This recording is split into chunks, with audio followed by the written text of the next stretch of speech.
An unfamiliar sound is echoing across Thetford's training area. It's the sound of an artillery exercise in full swing.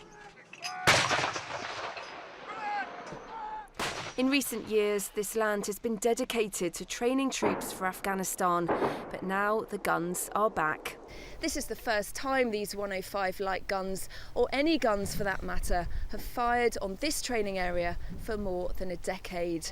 With the demands for Afghanistan training here dropping fast, the artillery is claiming back one of its best training grounds.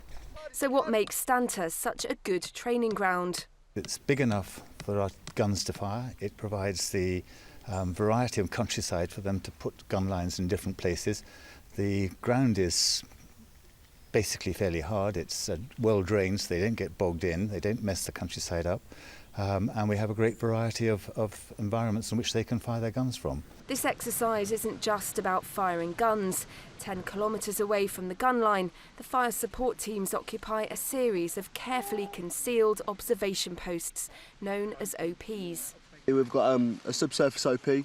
We're observing the target area through the front aperture, and yeah, we're just calling in artillery from here. And what are the conditions like in there? They're pretty dire, to be honest. I ain't gonna lie. Yeah, they're not the greatest. 6 men are squeezed into this small space. They'll live here for days, even weeks at a time, calling in fire onto enemy targets. This is the first time in many years the battery has turned its attention away from Afghanistan. Instead, they're preparing for contingency operations. Different from what I've done before. Every other exercise I've done before has all been sort of very in one place, fire from one position, as you would do in Afghanistan, whereas this is moving from place to place as you would do in conventional warfare. It's more mobile and it's more austere, so we'd be more kind of expeditionary. The Afghanistan has become particularly base focused, so the guns would deploy into FOBs and fire from there, whereas this is much more mobile. Handspike, mate. At their best, they can pack up and move off to a new position in just 10 minutes.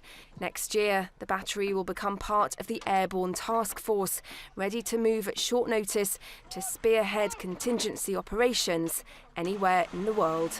Charlotte Cross, Forces News, Thetford.